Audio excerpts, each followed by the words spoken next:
Sebelum saya menyaksikan diri saya di sini, saya ingin menyapa kita semua. Apa kabar semua saudara-saudara kami?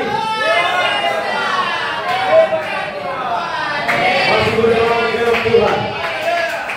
Sekarang kita berada di ujung akhir tahun.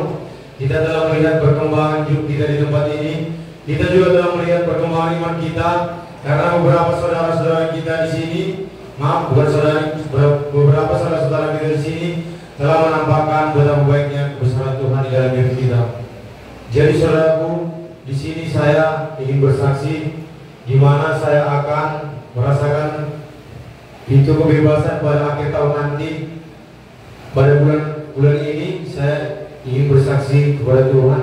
Mulai dari pertama masuk sampai sekarang ini, Tuhan itu sangat luar biasa. Mengapa saya katakan Tuhan itu sangat luar biasa? Saya berterima kasih kepada Tuhan karena saya jalan kaki. Saya bersyukur kalau saja Tuhan itu menentukan hati para menteri supaya saya tidak dapat mengurus. Mengapa saya katakan demikian? Dengan kesakitan ini Tuhan merencanakan ada satu bencana yang harus didaur ulang, dan itu adalah saya. Dan benar-benar didaur ulang bukan hanya di sini saja, melainkan daripada tempat ini saya akan didaur ulang.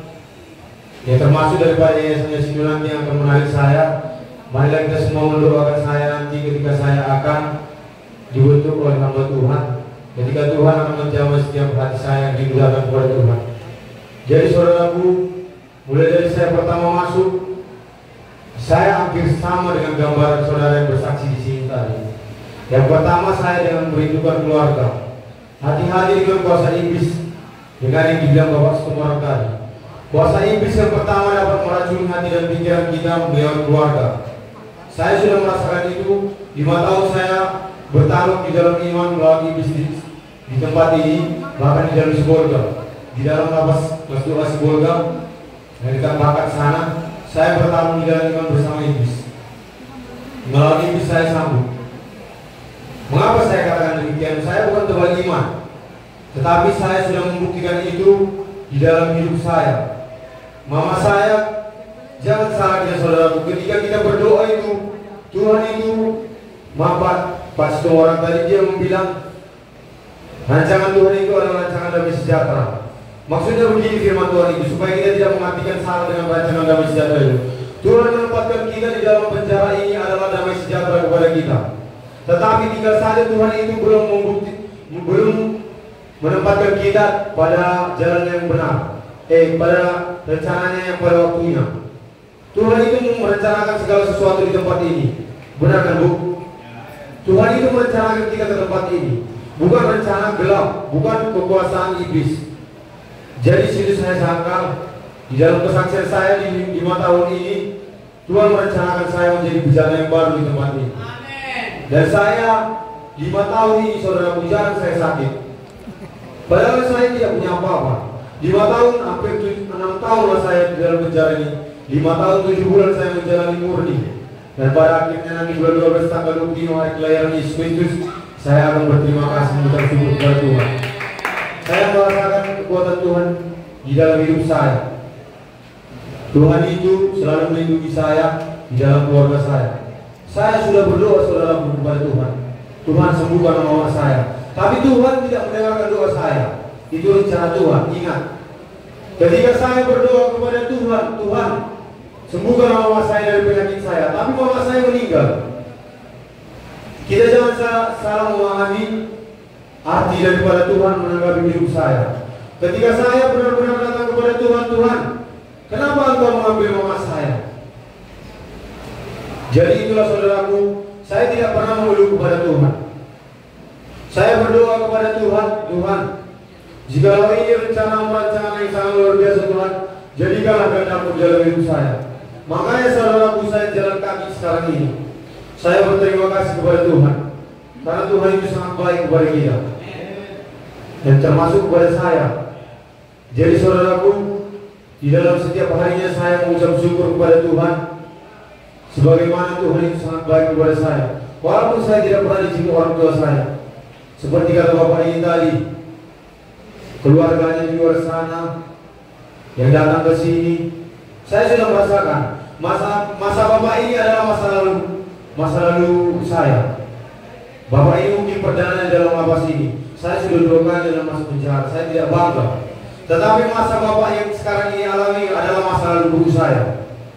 Di situ saya ingin menguatkan iman saudara, sebagaimana Tuhan tidak menjatuhkan, tidak membiarkan saya terjatuh ketika saya membutuhkan Tuhan di dalam tangan Tuhan.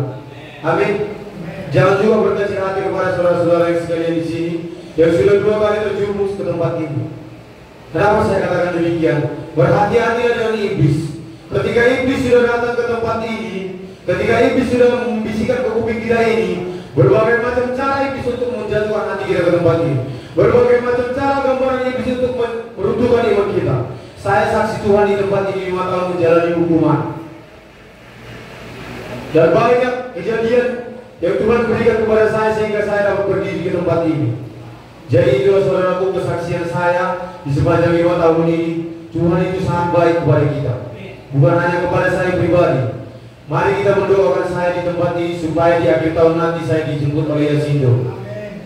Ketika saya nanti dijemput oleh Yasindo, saya dapat bertemu lagi dengan saudara-saudara sekalian. Karena ada satu tuntunan Tuhan kepada saya. Dan ini saya bukakan sebentar sedikit waktu. Saya sudah berulang kali mengatakan demikian kepada saudara.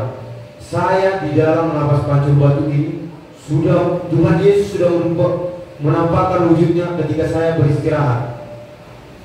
Tuhan Yesus datang di awan-awan, sama seperti tertulis di Wahyu 1 ayat 7. Jikalau Anda membawa Alkitab silakan dibuka. Di situ katanya ada waktu 10 menit lagi, Pak. Di situ katanya Tuhan Yesus menampakkan diri. Di dalam mimpi saya itu Tuhan Yesus menampakkan diri, Dia berbicara kepada saya. Jadi saya ingin mengikuti kehendak Tuhan.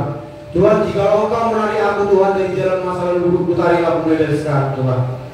Dan saya mengikuti panggilan Tuhan. Yang kedua, saya juga berbicara di tempat ini kepada Allah.